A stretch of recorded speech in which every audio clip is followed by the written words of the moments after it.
ফেসবুকের প্রফেশনাল ড্যাশবোর্ডে কিন্তু এখন চেঞ্জ আসছে। আপনারা যারা নতুন ঢুকবেন বা একটা পেজ আছে, আপনি চাইলে এখন প্রফেশনাল ড্যাশবোর্ডের মধ্যে গিয়ে দেখতে পারেন যে আসলেই কিন্তু এরকম একটা অপশন আসছে।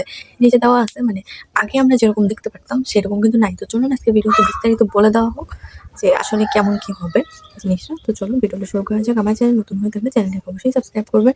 ভিডিও ভালো লাগলে অবশ্যই লাইক, কমেন্ট, শেয়ার করবেন। আর আপনারা যারা ফেসবুক পেজ বিষয়ে কোর্স করতে চান, অনেকে আছে না যে কোর্স করতে চায় বা ফেসবুক বা ইউটিউবে কাজ করতে চায়, কিন্তু সঠিক গাইডলাইন না পাওয়ার কারণে তারা কাজ করতে পারে না বা অনেক কিছু তারা বুঝে না।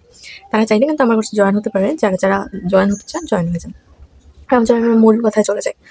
দেখেন, আপনার প্রফেশনাল ড্যাশবোর্ডটার ভিতরে পেজটা ওপেন করার পরে দেন পেজের প্রফেশনাল ড্যাশবোর্ডের মধ্যে যদি আপনি চান, তখন কিন্তু আপনি দেখতে পারবেন যে ওইখানে কিন্তু আগের মতন অপশনটা নেই। আগে আমরা দেখতে পারতাম যে ৪ টা আমাদের অপশন থাকতো একদম পাশাপাশি। ঠিক আছে? আমি বলি, ফার্স্টে থাকতো reach, then net followers, then 3 second video views, and engagement থাকতো। এঙ্গেজমেন্টটা চেঞ্জ করে এখন যাদের স্টার সেটআপ আসছে বা আসবে, এমনও কিছু লোক আছে যাদের স্টার সেটআপ বা যেকোনো সেটআপ আসে নাই, তারপরে তাদের একটা ডলার আইকন শো করতেছে এই সাইডটায়। ঠিক আছে? ওটা শো করার কারণটা কি আমি আগেই জানাইছি আপনাদের, যে ওটা শো করার কারণ যে আপনি খুব তাড়াতাড়ি বা যে ডলার ইনকাম করার একটা পথ পেয়ে যেতে পারেন। যেমন স্টার সেটআপ, কন্টেন্ট মনিটাইজেশন, এই কারণে ওগুলো দেওয়া হয়।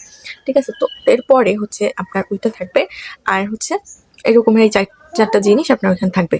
কিন্তু বর্তমানে কিন্তু এগুলো নাই। আছে views, net followers, 3 second video views, and dollar আইকনটা চেঞ্জ হয়ে গেছে। আর এখন যদি আপনি ঢোকেন তাহলে দেখতে পারবেন যে এখনটা পুরোপুরিভাবে চেঞ্জ হয়ে গেছে। এখন এরকম ৪ টা অপশন নাই।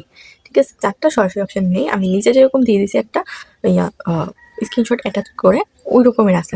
সোজাসুজি ভিউজ, নিচের দিকে আবার ডলার আইকন, দেন কি বলে ওটাকে, এঙ্গেজমেন্ট, এগুলো আর কি, নেট ফলোয়ার্স। তো এখন কিন্তু আর আগের মতন ৪ টা অপশন নাই। এখন কিন্তু সবকিছু এইভাবে দেওয়া আছে। ঠিক আছে?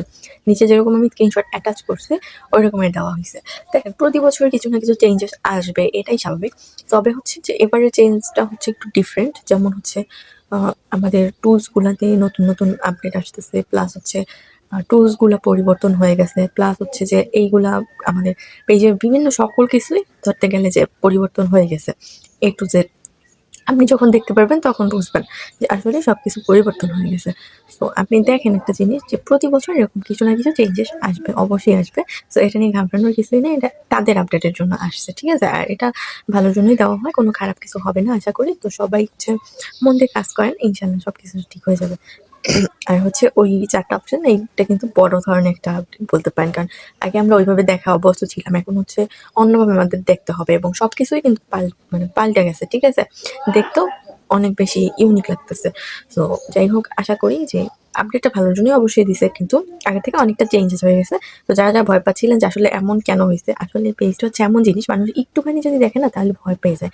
তো এই কারণে মূলত আজকে ভিডিওটা করা। আশা করি আজকের ভিডিওটা আপনাদের কাছে ভালো লেগেছে এবং উপকারে এসেছে। তো ভালো লাগলে অবশ্যই লাইক, কমেন্ট, শেয়ার করবেন। আর ধন্যবাদ সবাইকে ভিডিওটা দেখার জন্য। আল্লাহ হাফেজ।